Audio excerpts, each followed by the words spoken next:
Hi everyone, मेरा नाम है सक्षम शर्मा और आज के इस वीडियो में हम करने वाले हैं गेट सीएससी का एक पीवाईक्यू। ये पीवाईक्यू 2025 शिफ्ट 1 का है। क्वेश्चन नंबर 37 था ये। तो इसको आज हम क्या करने वाले हैं, सॉल्व करने वाले हैं। कैसा अप्रोच रहने वाली है, एक एक चीज का मतलब हम समझने वाले हैं। अ प्रोसेसर है 64 जनरल पर्पस रजिस्टर्स। प्रोसेसर के पास 64 जनरल पर्पस रजिस्टर्स है, ठीक है, एंड 50 डिस्टिंक्ट इंस्ट्रक्शन टाइप्स और 50 डिफरेंट यानी कि हर अलग अलग तरीके के इंस्ट्रक्शन टाइप हैं। मतलब क्या हुआ, इसको पहले ये देखते हैं कि प्रोसेसर के पास 64 जनरल पर्पस रजिस्टर्स हैं। इतना तो आपको पता होना चाहिए, नहीं पता तो जान लो कि सीपीयू जो होता है सबसे फास्ट कौन होता है, अगर आपको मैं, या फिर सबसे स्लो कौन होता है। सबसे स्लो सेकेंडरी मेमोरी होती है, ठीक है। उससे फास्ट कौन होता है, मेन मेमोरी होती है। उससे फास्ट कौन होता है, कैश मेमोरी होती है। अब बोलो कैश मेमोरी से फास्ट कौन होते हैं, वो रजिस्टर्स होते हैं, ठीक है। तो रजिस्टर्स, सीपीयू क्या करता है, उन रजिस्टर्स पे डेटा को क्या करता है, स्टोर करता है। कैलकुलेशन जो भी करता है, अरिथमेटिक ऑपरेशन जो भी परफॉर्म करता है, उसके बाद उन पे ही वो अपनी वैल्यूज स्टोर करता है, उन्हीं से यूज करता है, ठीक है। तो प्रोसेसर के पास कितने रजिस्टर हैं, 64 अलग अलग तरीके के रजिस्टर हैं, ठीक है। अलग अलग तरीके के 64 रजिस्टर्स हैं। कितना समझ में आ गया प्रोसेसर के पास। और प्रोसेसर क्या करता है, 50 डिस्टिंक्ट इंस्ट्रक्शन टाइप्स वो परफॉर्म करता है। 50 डिस्टिंक्ट का मतलब आपने पढ़ा होगा, एसक्यूएल में भी पढ़ा होगा। डिस्टिंक्ट मतलब अलग अलग, यूनिक, अलग अलग 50 अलग अलग तरीके के इंस्ट्रक्शंस वो परफॉर्म कर सकता है। जैसे कि एडिशन हो गया, सब्ट्रैक्शन हो गया, मल्टीप्लिकेशन हो गया, लोड हो गया, मूव हो गया। ऐसे ऐसे 50 तरीके के इंस्ट्रक्शन वो क्या कर सकता है, परफॉर्म कर सकता है, ठीक है। And instruction is encoded in 32 bits. वो इंस्ट्रक्शन क्या है, इंस्ट्रक्शन एनकोडेड है 32 बिट्स में, यानी कि सीपीयू 32 बिट का क्या करता है, जो एड्रेस है वो जनरेट करता है। उसी के अंदर ये सारी जो है 64 रजिस्टर्स और 50 डिस्टिंक्ट इंस्ट्रक्शंस, उन सबकी वैल्यू एनकोडेड है।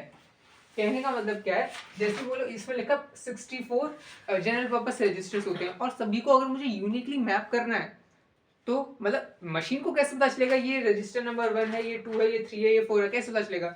64 रजिस्टर्स हैं। अब हर किसी को मैप करने के लिए मुझे कितने बिट्स की जरूरत होगी, 64 को क्या कर दो, 64 को कन्वर्ट कर दो 2 की पावर 6, यानी कि 6 बिट की जरूरत पड़ेगी। पहला रजिस्टर मान लो रजिस्टर 0। रजिस्टर 0 की वैल्यू क्या होगी, 1 2 3 4 5 6। रजिस्टर 0 हो गया। रजिस्टर 1 की क्या होगी, 1 2 3 4 5 6। ऐसी रजिस्टर 2 की ये वैल्यू होगी।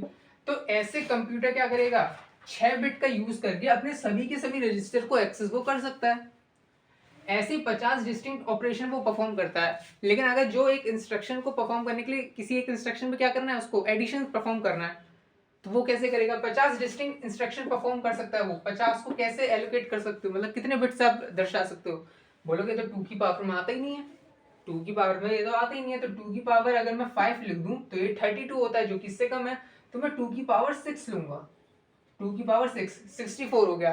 50 तो कवर हो रहे हैं ना, उससे ज्यादा हो रहे हैं तो भी कोई बात नहीं, 50 कवर हो रहे हैं। तो 6 बिट का इसमें यूज करके मान लो मैंने 001 ये मैंने रख लिया एडिशन के लिए, मान सकते हैं।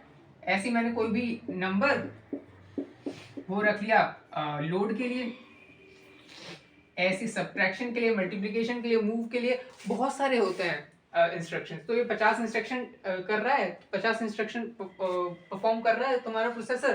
तो 6 बिट का यूज होगा हर एक को क्या करने के लिए, यूनिकली आइडेंटिफाई करने के लिए, ठीक है। तो इससे मुझे समझ में आया। उसके बाद फिर मैं दोबारा उसी लाइन पे आ रहा हूँ, देख लो इसको।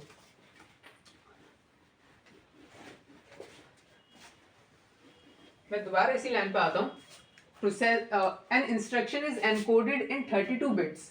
इंस्ट्रक्शन क्या है, ये जो इंस्ट्रक्शंस हैं, यानी कि जो सीपीयू इंस्ट्रक्शन देगा कि मुझे ये वाले रजिस्टर्स हैं, ये सब रजिस्टर की ये वाला ऑपरेशंस परफॉर्म करना है, तो उसने एनकोडेड करके ये सारी चीजें क्या करी हैं, एनकोडेड करके उसने 32 बिट में परफॉर्म करता है। यानी कि सीपीयू 32 बिट का एड्रेस देता है, 32 बिट का एड्रेस देता है। उसी में सब पता चल जाता है कि कौन सा रजिस्टर यूज हो रहा है, कौन से टाइप का इंस्ट्रक्शन हमें उसमें परफॉर्म करना है, और कौन कौन सी वैल्यू है, ठीक है। मतलब ये सब पता चलेगा, इसमें हम देखेंगे। पहले बस हमें इन दो चीजें समझ में आ गई। What is the maximum number of bits that can be used to store the immediate operand of the given instruction. Maximum कितने नंबर ऑफ बिट्स की जरूरत पड़ेगी हमें स्टोर करने के लिए इमीडिएट ऑपरेंड? इमीडिएट ऑपरेंड का मतलब क्या होता है? अब देखो, सीपीयू परफॉर्म कर रहा है, मतलब कैलकुलेट करता है, अरिथमेटिक ऑपरेशन परफॉर्म करता है, तो वो इनपुट कैसे लेता है? अब बोलोगे रजिस्टर से इनपुट लेता है, रजिस्टर से भी इनपुट ले सकता है और डायरेक्टली यूजर से भी इनपुट ले सकता है।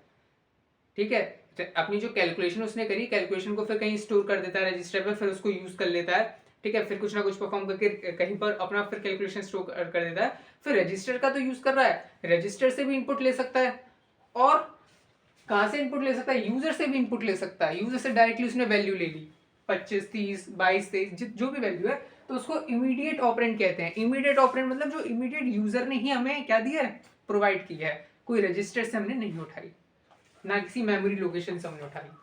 ठीक है, अलग अलग टाइप की वैल्यूज हम उठाते हैं, वो जो हमने थ्योरी में पढ़ा है, लेकिन चलो इसमें जो क्वेश्चन सॉल्व करने की चीजें हैं वो हमने समझ ली। तो जब भी सीपीयू कोई एड्रेस, मतलब सीपीयू जब भी कोई एड्रेस देता है तो उसके 3 पार्ट्स होते हैं। ऑपकोड, ये एड्रेसिंग मोड का है, ठीक है, इसलिए ऑपकोड। दूसरा क्या होता है हमारा? रजिस्टर। तीसरा क्या होता है हमारा? Immediate value. यहाँ पे मैं इमीडिएट वैल्यू, इमीडिएट लिखा है, यहाँ पे देखा इमीडिएट वैल्यू। ठीक है, अब बोलोगे ये सब क्या होते हैं? मैंने तो यहाँ पे देखा था टैग होते हैं, कैश मेमोरी ब्लॉक नंबर होता है और बाइट ऑफसेट होता है ना, ऑफसेट होता है। इसमें एक है, ये चैप्टर कौन सा चल रहा है? वो वाला कैश वो दूसरा चैप्टर था, ये वाला दूसरा चैप्टर। ये एड्रेसिंग मोड के लिए है, तो एड्रेसिंग मोड में ऐसे यहाँ पर इसमें 3 पार्ट में डिवाइड करते हैं। ठीक है, ऑपकोड का क्या काम होता है? ऑपकोड बताता है कितने टाइप, कौन सा ऑपरेशन परफॉर्म करना है।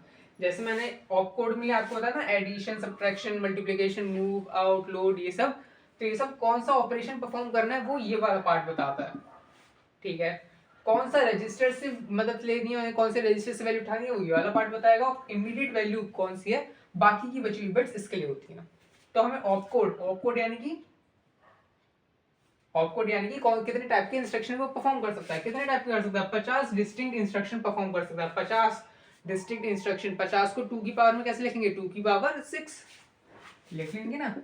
log 50 कितना होता है? 2 की पावर 6 होगा। 5 पे तो 32 हो रहे हैं ना, 6 पे 50 हो जाएंगे, तो ये 6 लिख दिया, 6 हो गए।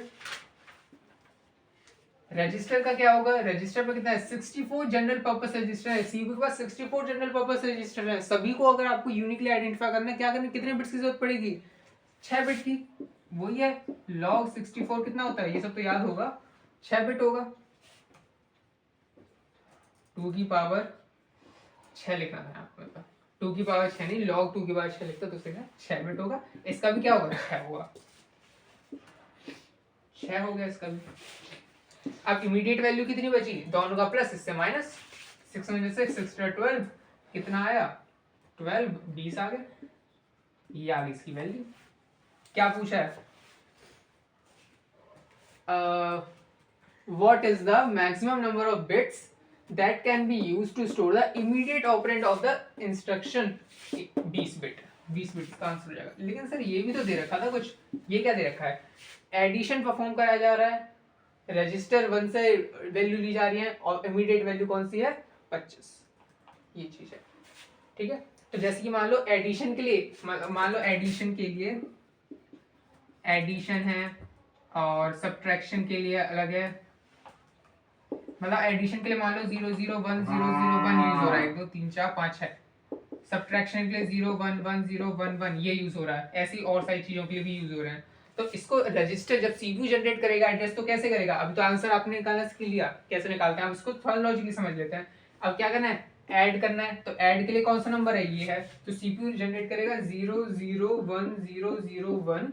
रजिस्टर कौन सा लेना है? R1 लेना है। मान लो R1 के लिए क्या है? रजिस्टर 1 को 1 2 3 4 5 6 मैंने ये लिख दिया। ठीक है, और वैल्यू कौन सी है? जितनी बची हुई बिट्स 20 बिट है, तो इमीडिएट वैल्यू 25 है, तो इसको जिस हिसाब से वो लिखता है वैसे लिख ले। या फिर हम तो कैसे लिखेंगे? 16 16 4 5 7 8 9 8 9 1 2 4 16 हाँ 1 0 0 1 1 और 20 बिट है तो पता नहीं इतनी सारी बिट्स इसके बीच में भी होंगी। ठीक है, हम तो ऐसे लिख रहे हैं कि सीपीयू जिस हिसाब से भी लिखता हो तो वो ये है, लेकिन नंबर कोई ना कोई नंबर तो वो जनरेट करेगा। तो उस नंबर उसने जनरेट किया तो हमने तो मान लिया एडिशन के लिए मैं ये वाले नंबर ले रहा हूँ, ठीक है, उसके लिए जो भी अलग अलग मशीन के लिए जो भी हो, तो उसको कैसे पता चलेगा कि इतनी बिट्स हमें ये बताएगी कि एडिशन कौन सा। तो उसके लिए क्या है, ऑपकोड, पहले के जो 6 बिट्स होंगे वो यूज होंगे ऑपकोड बताने के लिए, ये होंगे हमारे रजिस्टर बताने के लिए कौन सा रजिस्टर हमें यूज करना है, और ये वाली इमीडिएट वैल्यू जो यूजर ने दिया वो कितने साइज में हम कर सकते हैं, वो जो बाकी के जो दोनों का प्लस 32 से माइनस आ चुका है। तो इस तरीके से हम सॉल्व करेंगे इसको। इसके साथ ये वाला जो क्वेश्चन है वो भी हमारा सॉल्व। ये क्या लिखा है ये भी समझ लो, इतना कुछ नहीं, यही चीज का ये लिखा है कि एडिशन यानी कि रजिस्टर 1 के साथ सम करना है 25 का और रजिस्टर 1 में स्टोर कर देना है।